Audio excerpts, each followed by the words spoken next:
इस समय में हम प्रायश्चित के बारे में अध्ययन कर रहे हैं और जैसे आप जानते हैं कि यीशु मसीह मेरे और आपके पापों के लिए प्रायश्चित हुआ और पूरे दुनिया के लोगों के लिए वो प्रायश्चित हुए। पहला यूहन्ना की पत्री उसका 4 अध्याय उसका 9 और 10 आयत।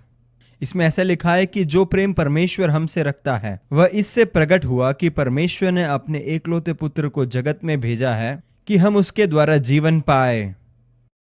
परमेश्वर के प्रेम में यह नहीं कि हमने परमेश्वर से प्रेम किया, परंतु परमेश्वर ने हमसे प्रेम किया और उस परमेश्वर ने अपने एकलौते पुत्र यीशु को इस धरती पर भेजा ताकि वो हमारे लिए पापों का प्रायश्चित बने। यह प्रायश्चित शब्द बहुत ही महत्वपूर्ण है। कई बार पापों का बलिदान के रूप में बोलते हैं इसे, ऐसे कहते हैं कि वो पापों के लिए बलिदान हुआ, परंतु यह शब्द का मूल अर्थ यह है एक धर्मी और न्यायी परमेश्वर का न्याय का सिद्ध पूर्तिकरण का स्वरूप इसे कहते हैं। मैं आपके लिए वापस कहूंगा, प्रायश्चित का अर्थ यह है पवित्र और धर्मी परमेश्वर के सिद्ध न्याय का यह पूर्तिकरण है। इससे परमेश्वर इस बात को संभव करता है कि वे अपने सिद्ध करुणा को प्रकट करें जहां किसी प्रकार का समझौता नहीं है, जहां पर परमेश्वर के न्याय की कोई भी समझौता नहीं है। आमीन।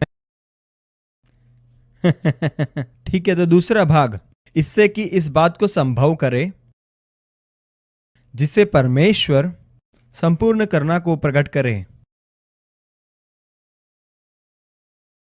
उसकी धार्मिकता और न्याय के अंदर किसी समझौता के बगैर।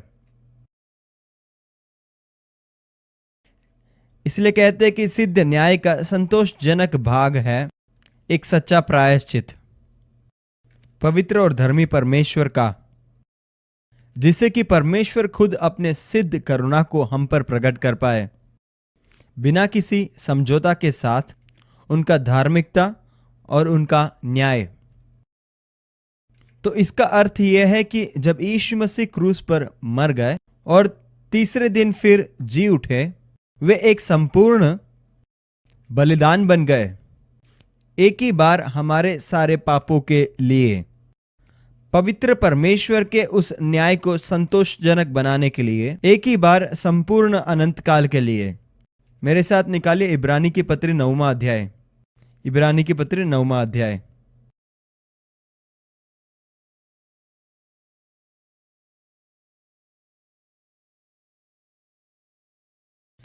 इब्रानी की पत्री 9वां अध्याय उसका 22वां आयत। और समय के अभाव के कारण मैं आपको सारे कार्यों में बहुत जल्दी आगे बढ़ाना चाहता हूँ। इब्रानी की पत्री का अर्थ क्या है, इसका संदर्भ क्या है, ये क्यों लिखा गया है, उसका कारण ये है। यहाँ पर लेखक जो है पुराने नियम के अंदर रहने वाले विश्वासियों को नए नियम के बारे में बता रहे हैं और संपूर्ण पत्री इसी बात को दर्शाता है। और पत्री इस बात को बताता है कि यीशु मसीह सारे पुराने नियम के कार्यों से बढ़कर है। यीशु मसीह भलाई और बुराई के ज्ञान के वृक्ष के फल से भी बढ़कर है। जीवन का वृक्ष भले और बुराई के ज्ञान के वृक्ष से बढ़कर है। इसलिए इब्रानी की पत्री जब आप पढ़ते हैं, हर एक भाग के अंदर ये देखते हैं कि यीशु पुराने नियम के हर एक तत्वों से भी बढ़कर है, लेवियों के याजकपन से भी बढ़कर है यीशु मसीह का याजकपन। आमीन। और अभी हम यहाँ पे पढ़ते हैं इब्रानी की पत्री उसका 9वां अध्याय उसके 22वें आयत में, और व्यवस्था के अनुसार भलाई और बुराई के ज्ञान का व्यवस्था। और ये बताया गया है कि हर एक बात को लहू के द्वारा शुद्ध किया गया है, और जब तक लहू नहीं बहाया जाता तब तक किसी भी प्रकार के पाप का माफी नहीं हो सकता। अब ये क्या कहता है, पाप से मुक्त होना, उसके दोष से मुक्त होना, पाप के कारण जो दंड है उसमें से मुक्ति को प्राप्त करना, उसके मूल्य को चुकाना। इसलिए इस बात पर गौर करें, पाप का दोष है। आमीन। अभी पाप का जो कारण है, और पौलुस भी व्यवस्था के बारे में क्या कहता है, जहां पर व्यवस्था नहीं वहां पर भी पाप नहीं। तो व्यवस्था ने क्या किया, जब व्यवस्था आया, व्यवस्था ने प्रवेश किया, पाप को परिभाषा मिला। आमीन। पाप को परिभाषा मिला। क्या आप समझ रहे हैं? ठीक है, तो यहां पर लेखक यह कहता है, वो कहता है कि व्यवस्था के अधीन में पाप के ऊपर किसी भी प्रकार का काबू नहीं हो रहा है, दोष को भी शांत नहीं कर पाए। पुराने नियम के अंदर परमेश्वर ने इन सारे बलिदान को क्यों दिया? इसीलिए दिया व्यवस्था और मूसा का जो व्यवस्था है लोगों को पूरी तरह से घुमा देता दोष के साथ। इसलिए परमेश्वर ने क्या किया, ऐसा बलिदान दिया जिसको वर्ष में एक बार उनको करना था। यह उनके लिए प्रायश्चित ठहरता। प्रायश्चित के दिन उनका पाप जो है पूरी तरह से माफ हो जाता और उसके बाद दोष का जो बोझ है उसमें से वो आजाद हो जा सकते और उसके बाद एक नए साल को शुरू कर सकते हैं। तो यहां पर क्या कह रहा है, व्यवस्था के अधीन में पाप और दोष और उस पाप का प्रायश्चित और उसके प्रति जो दंड है, वह कहता है कि लहू बहाने के अलावा ये कभी नहीं हो सकता। सही है। यहां पर वो पुराने नियम के बारे में कह रहा है। 23वां आयत, इसलिए अवश्य है कि स्वर्ग में की वस्तुओं के प्रतिरूप इनके द्वारा शुद्ध किए जाए। यहां पर लेखक ये कह रहा है, पुराने नियम उनकी व्यवस्था के साथ और पुराने नियम के बलिदान के साथ प्रायश्चित का बलिदान, जैसे हम जानते हैं कि यह है, इसका अर्थ क्या है कि ये आत्मिक नहीं है, पर उसे क्या पुकारता है, ये दुनिया के लिए एक प्रतिरूप है स्वर्गीय बातों का। आमीन। पर आगे कहता है कि हकीकत में जो स्वर्ग की बात है, इससे भी बढ़कर और बेहतर बलिदान की जरूरत है कि वो भी छुड़ाया जाए।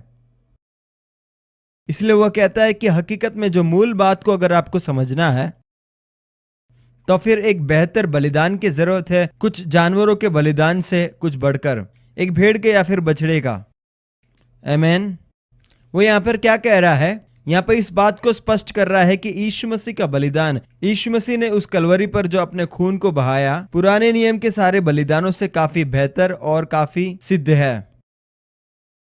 और आगे 24वें आयत को हम पढ़ेंगे, क्योंकि मसीहा ने उस हाथ के बनाए हुए पवित्र स्थान में, जो सच्चे पवित्र स्थान का नमूना है, प्रवेश नहीं किया, पर स्वर्ग ही में प्रवेश किया, ताकि हमारे लिए अब परमेश्वर के सामने दिखाई दे और प्रस्तुत हो।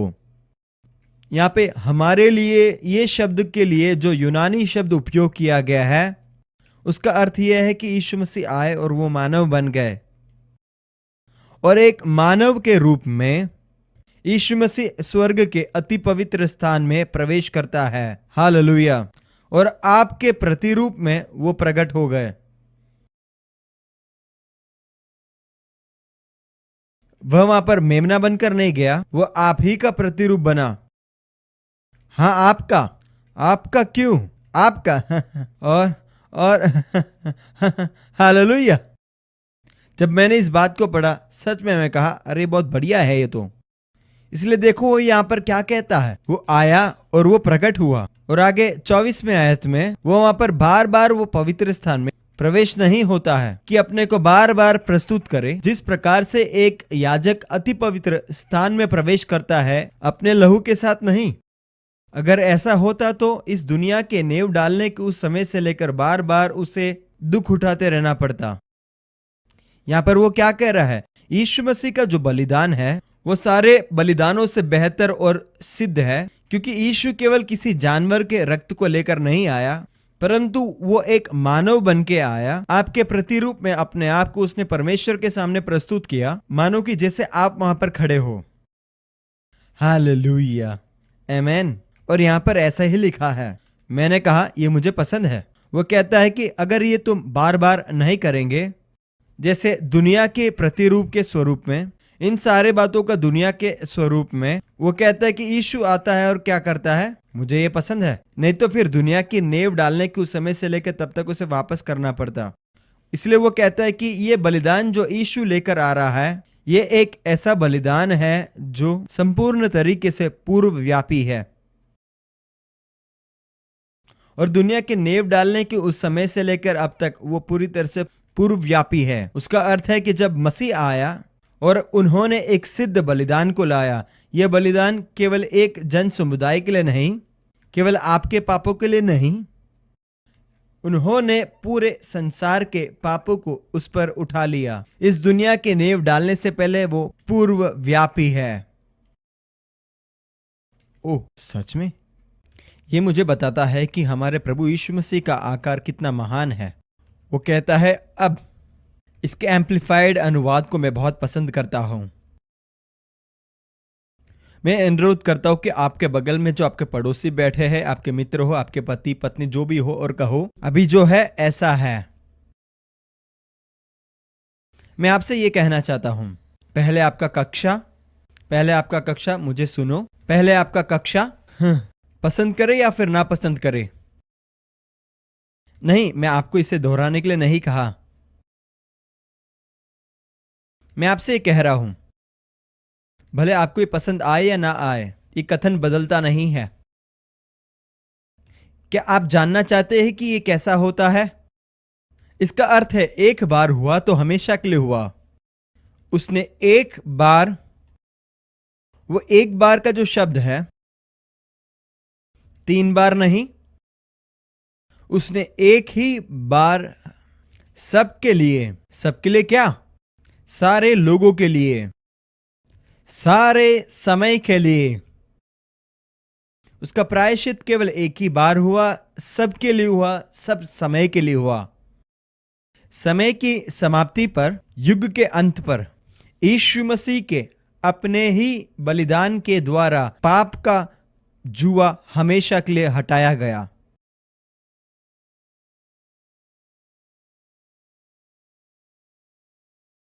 मुझे नहीं पता कि जिस बात को मैंने अभी आपको कहा है उसका पूरा अर्थ हम कभी समझ पाएंगे।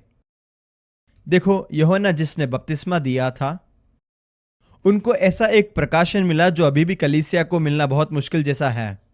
उन्होंने यीशु को आते हुए देखते कहा कि देखो परमेश्वर का मेमना जो जगत का पाप को उठा लेता है। कलीसिया, हमको निर्णय लेना है। क्या यीशु मसीह ने इस संसार के पापों को उठाया कि नहीं? अगर उसने ऐसा किया है और यह वचन जो आपके सामने है यह बिल्कुल सत्य और सत्य है, उसके बाद वचन इस बात को स्पष्ट करता है कि आगे कभी मनुष्य के रिश्ते के बीच में पाप नहीं है।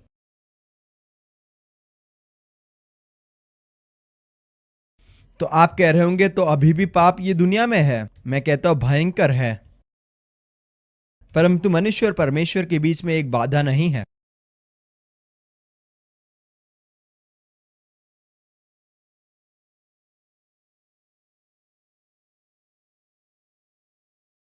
यीशु मसीह आया, इसलिए आया कि परमेश्वर के सामने मनुष्य का जो दोष था उसको अपने ऊपर लेने और इस रिश्ते को जोड़ने के लिए। 2000 साल पहले जब उन्होंने अपने लहू को बहाकर उस कलवरी पर अपने जान को दिया, उसके बाद उठा लिया गया। पाप जो पहले परमेश्वर और मनुष्य के बीच में एक बाधा रूप था, वो बंद हो गया। क्या इसका अर्थ यह है कि अभी इस दुनिया में पाप नहीं है? नहीं, ऐसा नहीं है। इसका अर्थ यह भी नहीं कि मेरे जीवन में कोई पाप नहीं है। मैं आपको ऐसा नहीं कह रहा। अभी भी अगर परमेश्वर और आपके बीच में पाप हो तो बड़ा समस्या नहीं है।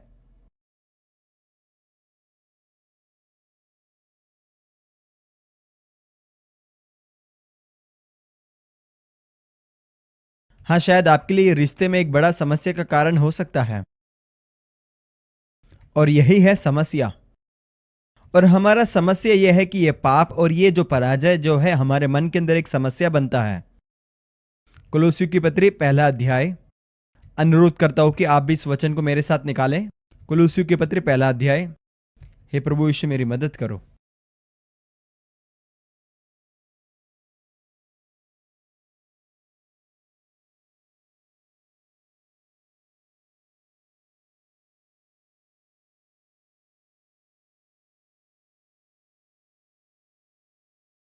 इक्कीसवां आयत ये कहता है, और आप आपके मन के अंदर जो परमेश्वर के बैरी के रूप में थे अपने बुरे कामों के कारण, पर परमेश्वर ने तुम्हें पुनः स्थापित किया है। यहां पर वचन क्या कह रहा है? देखो, हमारा समस्या यह है, देखो पाप का समस्या यह है कि जब यीशु मसीह हमारे पापों के लिए कलवरी पर बलिदान हो गया और उन्होंने उस पाप को हटाया जो बाधा के रूप में था बिल्कुल शुरू से, और उन्होंने इस पाप के लिए जो प्रायश्चित दिया, अभी रिश्ते में पाप कोई बाधा नहीं है। उसका अर्थ यह है कि अभी परमेश्वर जो है इस दुनिया को देखकर असमंजस में नहीं है पाप के कारण।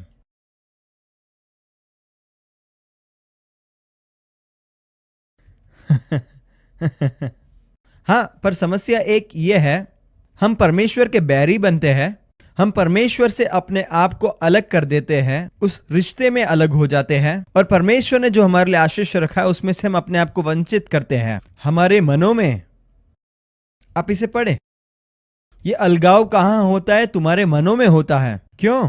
क्योंकि तुम्हारे बुरे कामों के कारण, क्योंकि तुम्हारे बुरे कामों के कारण, क्योंकि तुम्हारे पराजय के कारण, क्योंकि तुम अपने वादा में पराजित हो गए। तुम जो व्यवस्था के अधीन में रहना चाहते थे, एक अच्छे मसीह बनकर रहना चाहते थे, उसके बाद आप परमेश्वर के बैरी बन जाते हैं। ये आपके मन में होता है, उनके मन में नहीं।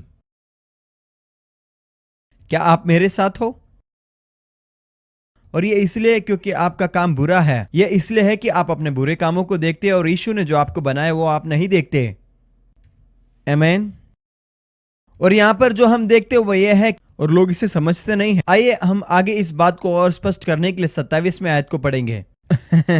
और जैसे पहले से निर्धारित किया गया है, हर एक मनुष्य को एक बार मरना होगा और उसके बाद न्याय हर एक का होगा। क्या आपने इसको देखा? इसके बारे में बोल रहा हूं मैं। ये पहले से निर्धारित किया गया है। देखो, हम इस वचन को इसके संदर्भ में नहीं समझते। हम क्या करते, इस वचन को अलग कर देते इसके संदर्भ से, और इसके बाद इसको लेकर हम प्रचार करते हैं। अगर आज रात को तुम मरेंगे, क्या आप समझ रहे हैं? अगर आज रात को आप मरेंगे, क्या आपको मालूम है कि हर एक मनुष्य को मरने के लिए निर्धारित किया गया है, और उसके बाद हर मनुष्य को न्याय सिंहासन के सामने खड़ा रहना पड़ेगा? समझ रहे हैं? देखो, इसके संदर्भ में आपको इसे पढ़ना है। संदर्भ ये है, ये एक मसीह जो कलवरी पर बलिदान हो गए, वो एक बार सबके लिए बलिदान हो गया कि सबके पाप को ले ले। उसके बाद इस भाषा को समझने की कोशिश करें, 26वें आयत की भाषा। और जिस प्रकार हर एक मनुष्य को एक बार मरने के लिए निश्चित किया गया है, और जिस ये शब्द का अर्थ यह है कि यीशु वो पुरुष है जो आपके लिए आया और आपके जगह में वो बलिदान हो गया। हर एक मनुष्य को एक ऐसा समय आएगा जब उनको सिंहासन के सामने न्याय के लिए खड़ा होना पड़ेगा, और इस प्रकार यीशु आपके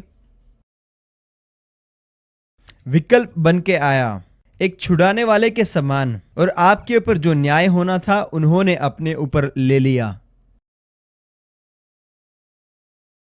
क्या आप इस बात को समझ रहे हैं?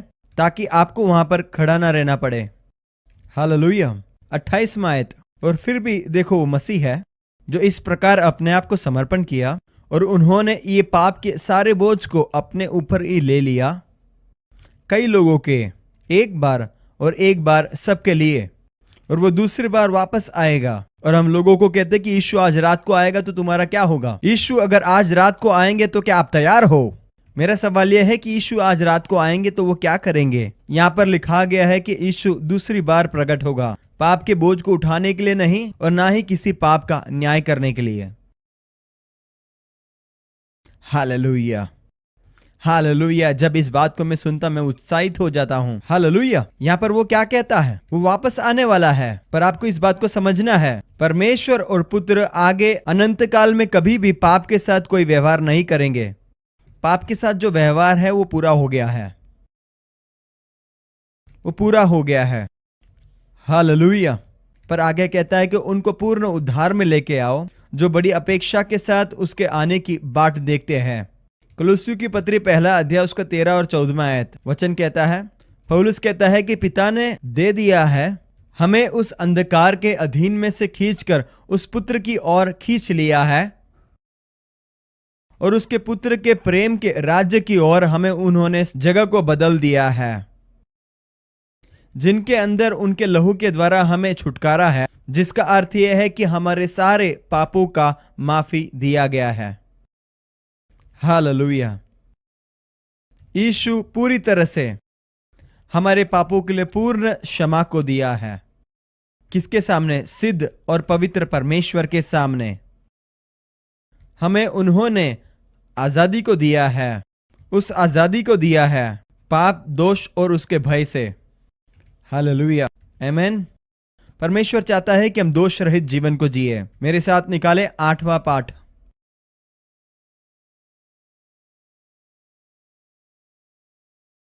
8वां पाठ।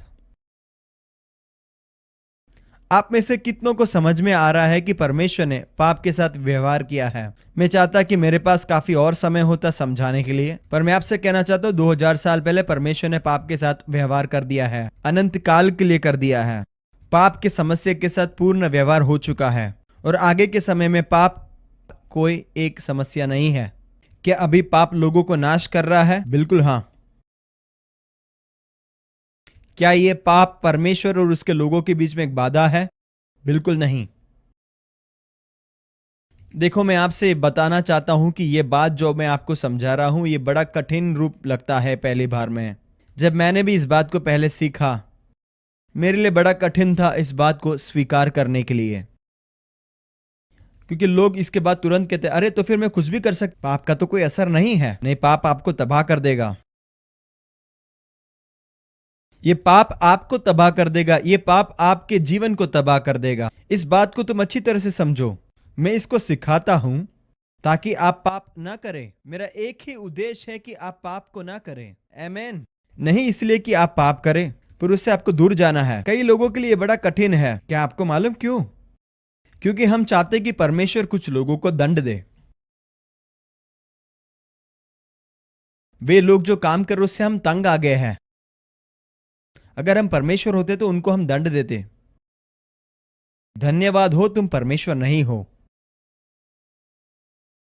आमीन। हालेलुया। मेरे साथ निकाले इब्रानियों की पत्री पहला अध्याय। देखो, समस्या जो हम में से कई लोगों के पास है वो ये है, ये समस्या ये है, भले हम ऐसे स्थान पे है और कहते हैं प्रभु यीशु मैं मेरे जीवन को आपको देना चाहता हूं, और प्रभु यीशु मैं आपको धन्यवाद देना चाहता हूं, आप मेरे जीवन के प्रभु और उद्धारकर्ता हो और मुझे भरोसा है कि आपने मेरे पापों को हटाया है। फिर भी हम उस दोष में जीते हो और इस बात पर विश्वास करते हैं कि यीशु मसीह अभी भी मुझे माफ करेंगे।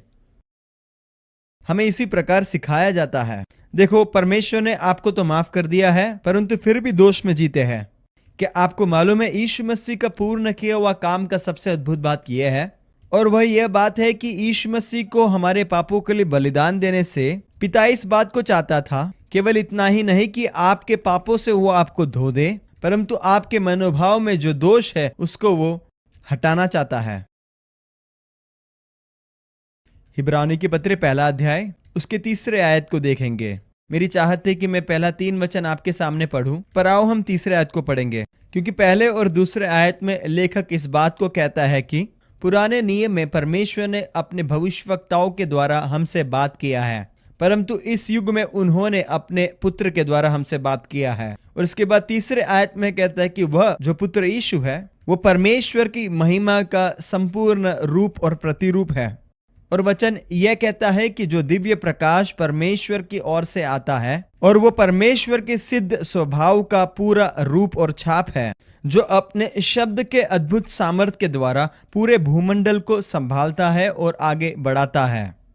जब उन्होंने अपने आप को एक बलिदान के रूप में समर्पण कर दिया, इसी के बारे में हम पहले कह रहे थे, जब उन्होंने अपने आप को समर्पण किया, उन्होंने हमारे पापों को पूर्ण रूप से साफ किया और दोष को पूरी तरह से ठुकरा दिया।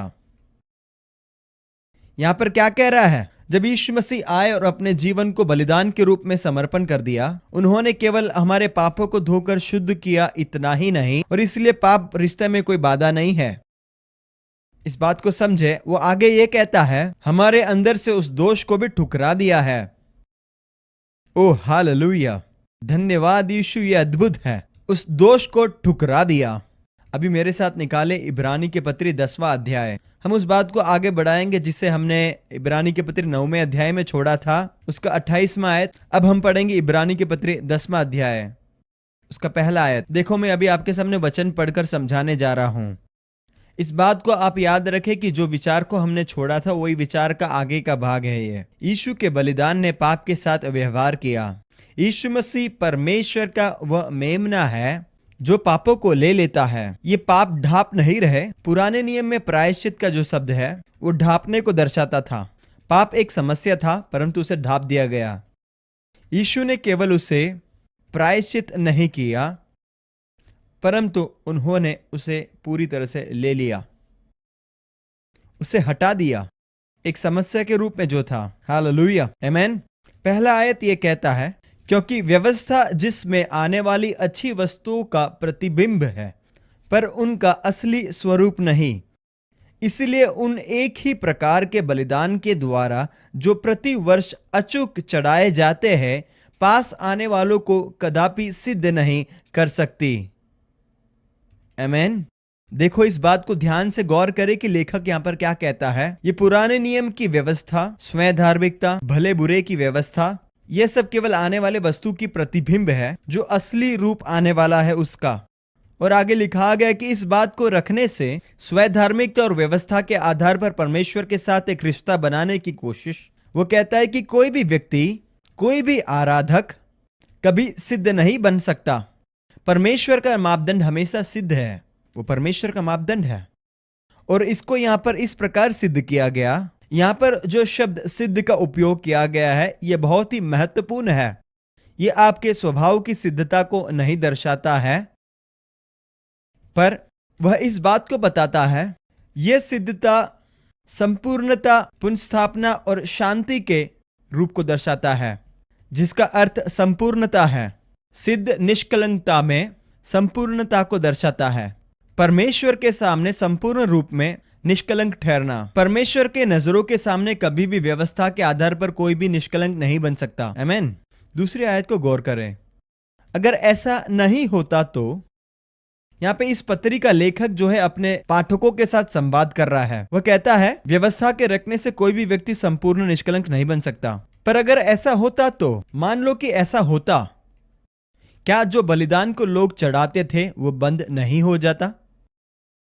वो सवाल को रख रहा है। वो कहता है कि अगर ऐसा कोई बलिदान है जो पुराने व्यवस्था के अधीन में, जिससे कि हम व्यवस्था के अधीन में एक बलिदान को लेकर आए और ऐसा करने से हम संपूर्ण तरीके से निष्कलंक निर्दोष बन जाए, तो क्या बलिदान रुक नहीं जाता? ये उनका सवाल है। उसके बाद आगे वो यह कहता है, इसलिए कि जब सेवा करने वाले एक ही बार शुद्ध हो जाते, आमीन।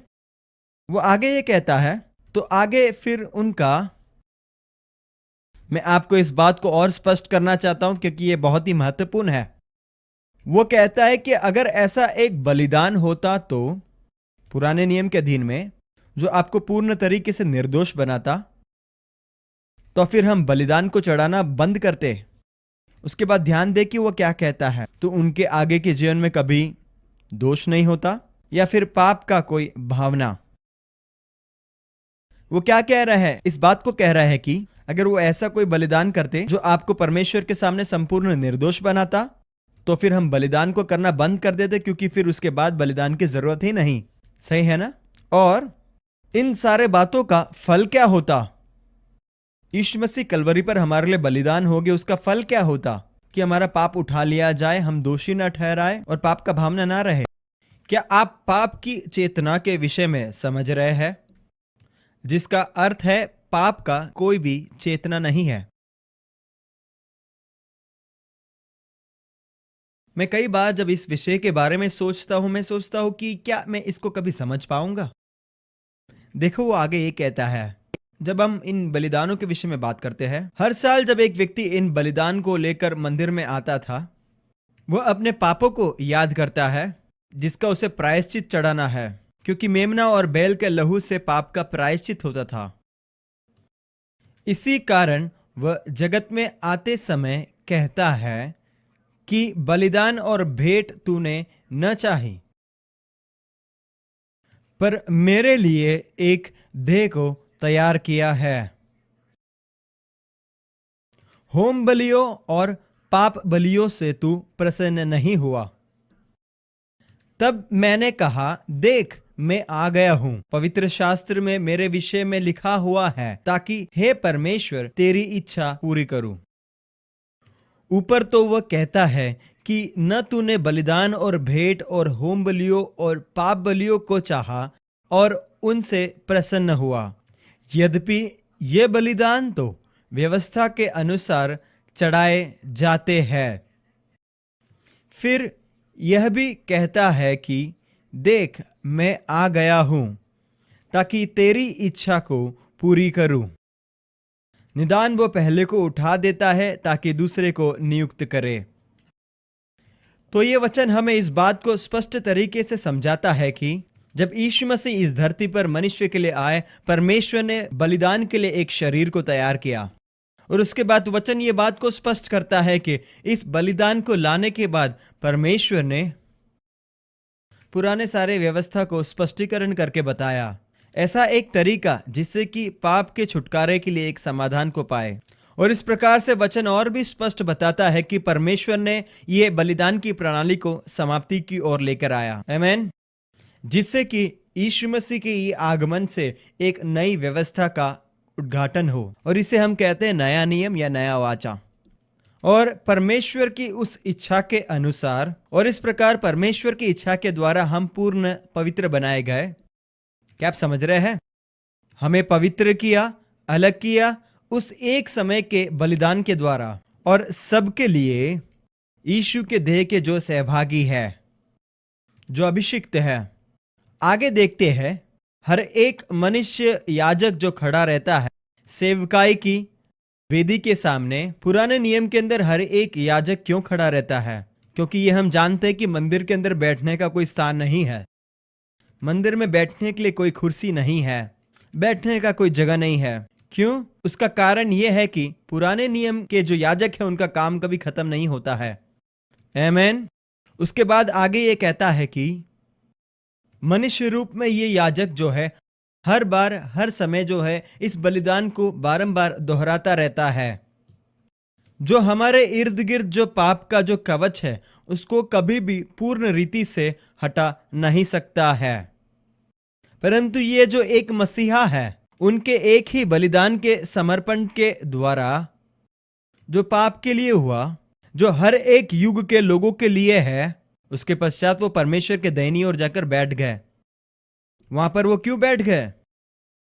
क्योंकि उनका काम पूर्ण हो गया है, आमीन।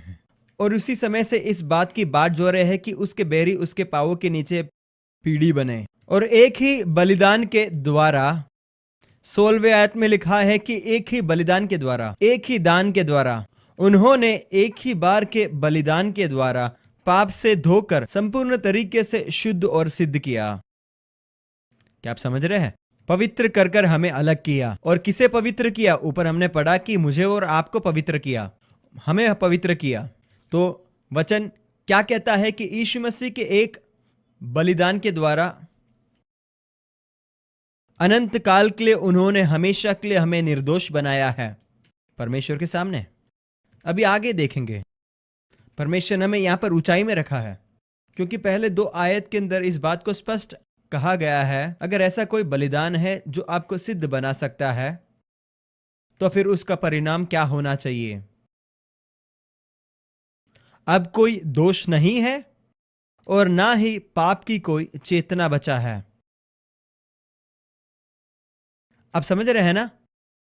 और यहां पर क्या कह रहा है कि पुराने नियम में ऐसा कोई भी बलिदान नहीं था। उसके पश्चात लेखक जो है तकरीबन 10 से 11 आयत को लेता है इस बात को स्पष्ट करने के लिए, एक ही सिद्ध बलिदान है जो मसीह का है।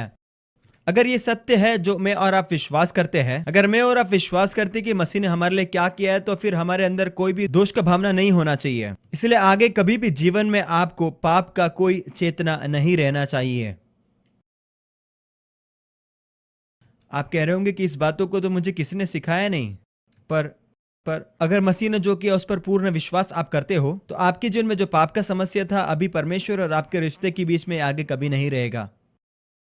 आपका पराजय कभी भी परमेश्वर और आपके रिश्ते के बीच में नहीं रहेगा। क्या आप पराजित होंगे?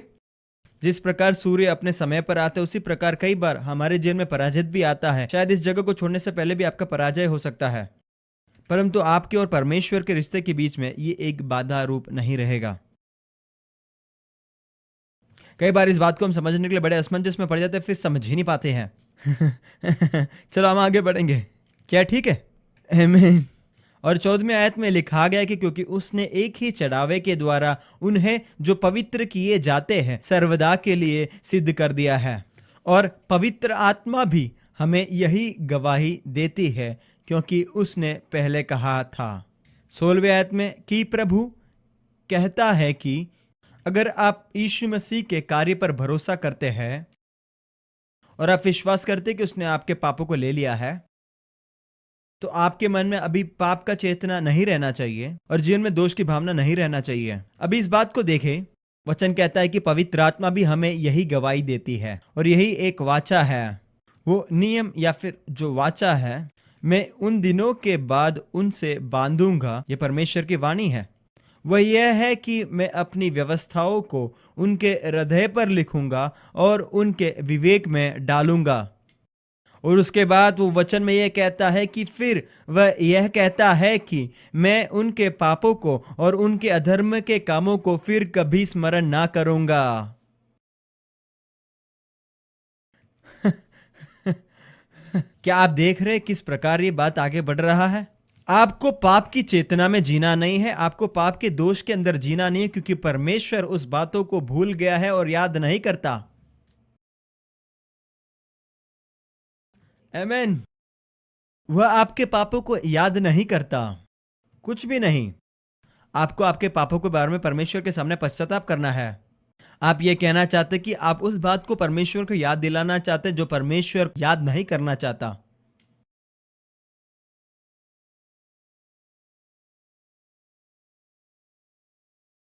आमीन। 18वां आयत को हम पढ़ेंगे।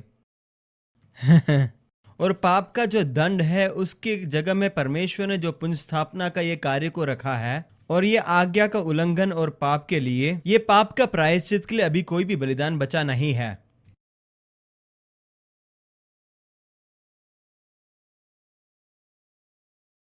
हमें परमेश्वर के पास जाना और बड़े उदासी के साथ अपने पापों के लिए माफी को मांगना है। क्या परमेश्वर को कोई भेंट दे रहे हैं?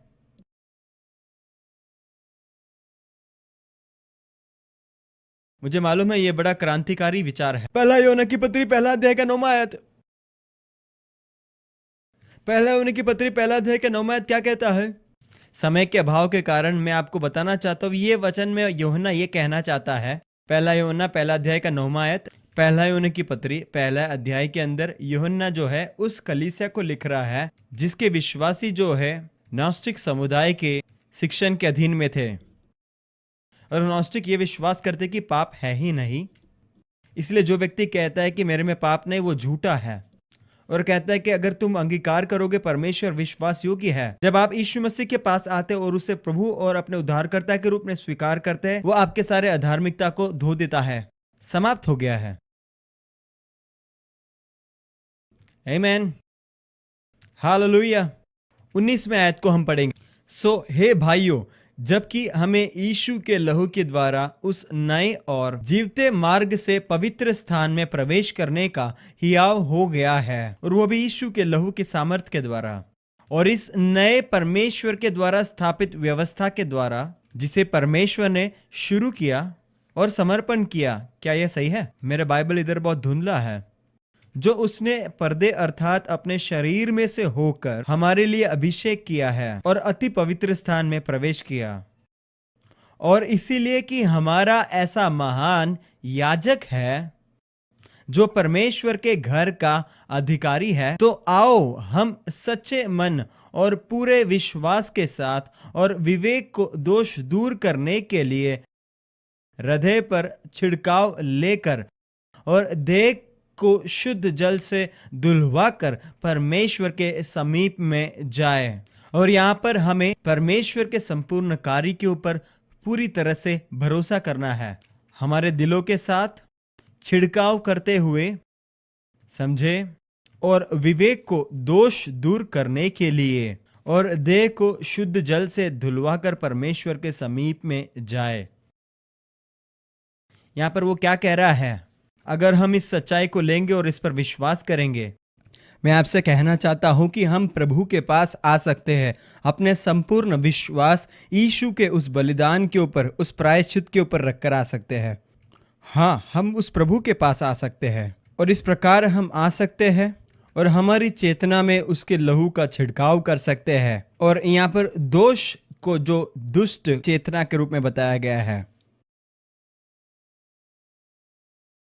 इसलिए आए हम इस बात को दृढ़ थामे रहे और हमारे पास जो आशा है उसे थामे रहे और इस बात का अंगीकार करें।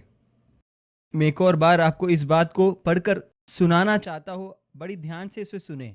आइए हम इस बात को थामे रहे और हमारे विश्वास को दृढ़ करें और इसी बात को हम अंगीकार करें, क्योंकि वह जो प्रतिज्ञा देता है वह पूर्ण तरीके से विश्वास योग्य है और उसके शब्द के लिए वो विश्वास योग्य परमेश्वर है।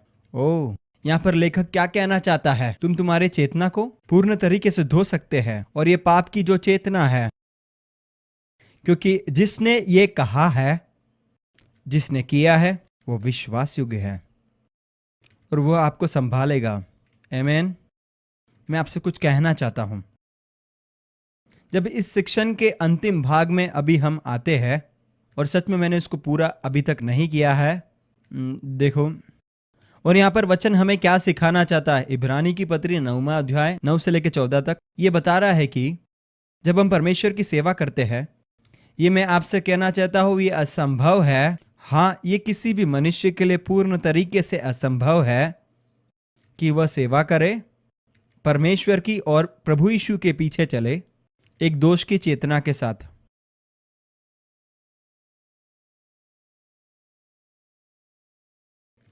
मैं आपके लिए इब्रानी की पत्री 9वां अध्याय उसके 9 से लेके 14वें आयत तक को पढ़कर सुनाना चाहता हूं। और यह तंबू तो वर्तमान समय के लिए एक दृष्टांत है, जिसमें ऐसी भेंट और बलिदान चढ़ाए जाते हैं जिनसे आराधना करने वालों के विवेक सिद्ध नहीं हो सकते। और यहाँ पर लेखक इस प्रकार कहना चाहता है कि पुराने समय में जब लोग पुरानी व्यवस्था के अनुसार जीते हैं, वहां पर आप कभी कुछ नहीं कर सकते, जिससे कि आप अपनी चेतना को ऐसे स्थान पर नहीं लेके आ सकते जहां पर वो शुद्ध है, दोष में। और यहाँ पर वचन जो है इसी बात को कहता है। और आयत 13 को पढ़ेंगे, क्योंकि जब बकरों और बैलों का लहू और क्लोर की राख अपवित्र लोगों पर छिड़के जाने से शरीर की शुद्धता के लिए पवित्र करती है, तो मसीह का लहू, जिसने अपने आप को सनातन आत्मा के द्वारा परमेश्वर के सामने निर्दोष चढ़ाया, तुम्हारे विवेक को मरे हुए कामों से क्यों न शुद्ध करेगा। देखो, मैं आपसे कहना चाहता हूं, जो बात यहां पर बिल्कुल स्पष्ट हो रहा है वो यह है कि ये बात है कि आज अधिकतर मसीह लोग जो परमेश्वर की सेवा करते हैं, वो इस सिद्धांत के अधीन में करते हैं कि वे लोग दोष की किसी बात के अधीन में और शर्म के अधीन में करते हैं। देखो, इसका परिणाम यह है कि उनके मन में वे अपने आप को पूर्ण तरीके से गिरे हुए रूप में देखते हैं। मन में उदास हो जाते हैं, जिसमें वे अपने आप को धिक्कारे समझते हैं और तन्हापन में चले जाते हैं, जिसके वजह से धीमे धीमे हमारे मनों के अंदर ऐसा एक भावना उत्पन्न होता है जो न्याय और दंड की भावना को लाता है, और परमेश्वर के पास से प्रतिफल को पाने का भावना बढ़ता है। आमीन। देखो, हम मसीह समाज में देखते हैं कि ऐसे कितने मसीही हैं जो ये कहते हैं, हाँ, मैं परमेश्वर की सेवा करूंगा क्योंकि मैं उसका प्रतिफल को पाऊंगा। जबरदस्ती की भावना से वो ये करते हैं। वचन का दूसरा भाग ये कहता है, वो कहता है कि वो पूर्ण तरीके से शुद्ध करेगा। यीशु मसीह का लहू जो है हमारी चेतना को पूरी तरह से शुद्ध करेगा मरे हुए कामों से। देखो, आपको मालूम है मरे हुए कार्य का अर्थ क्या है? मरे हुए काम वो है जो भले काम आप करते हैं व्यवस्था के प्रेरणा से, वो है मरा हुआ काम। आमीन।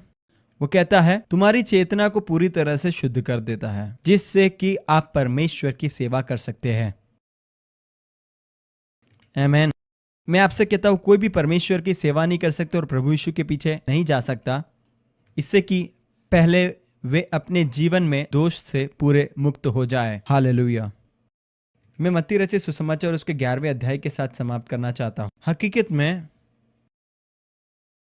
ये संपूर्ण शिक्षण को आपके पास लाने का उद्देश्य यह है, जब तक एक विश्वासी का जीवन दोष, दंड, शर्म और डर के द्वारा चलाया जाता है, कलीसिया जो है वो कमजोर, किसी असर बगैर इस दुनिया में रहेगा। मैं इस बात से बहुत निराश हूं। ये बहुत ही महत्वपूर्ण है। परमेश्वर हमें इस बात के साथ प्रेरणा देना चाहता है, जब हम उसके प्रेम, करुणा और अनुग्रह के द्वारा चलाए जाते हैं और दोष के द्वारा चलाए जाना नहीं है। मैं एक और बार आपको यह दोहरा के कहना चाहता हूं कि परमेश्वर ये चाहता है कि हमें उसके अनुग्रह, प्रेम, करुणा, क्षमा के द्वारा प्रेरित होना चाहिए, और ना ही दोष और दंड जो है हमें चलाना चाहिए। हम पढ़ेंगे मत्ती रचित सुसमाचार 11वां अध्याय उसका 28 की आयत से लेके 30वें आयत तक। इस वचन भाग को हम जानते हैं। यीशु ने इस बात को पुकार कर कहा, क्या तुम थक चुके हो, बोझ से दबे हुए हो, धर्म की व्यवस्था के अंदर जल चुके हो? मेरे पास आओ, मेरे द्वारा यात्रा करके देखो और तुम्हारे जीवन की पुनर्स्थापना को तुम देखोगे। मैं तुम्हें दिखाऊंगा किस प्रकार सही विश्राम को ले सकते हैं। मेरे साथ चलो और मेरे साथ काम करो। देखो कि मैं कैसा करता हूं और दबाव वगैरह कि मेरे काम की ताल को देखो, अनुग्रह का। मैं आपके ऊपर ऐसा कोई भी गलत चीज को नहीं डालूंगा, किसी गलत बात को नहीं। मेरे साथ संगति को रखो और तुम आजादी के जीवन को जीना सीखेंगे और हल्के तरीके से जीना सीखेंगे। हालेलुया। परमेश्वर ने हमें इसलिए निर्धारित किया है कि हम दोष बगैर के जीवन को जिए। क्या मैं पहुंच गया हूं? ना। क्या मैंने पीछे छोड़ दिया है? बिल्कुल। यह परमेश्वर का कभी भी योजना नहीं था कि हम बोझ और शर्म के अधीन में अपने जीवन को जिए। हालेलुया। आमीन। परमेश्वर आपको आशीष दे।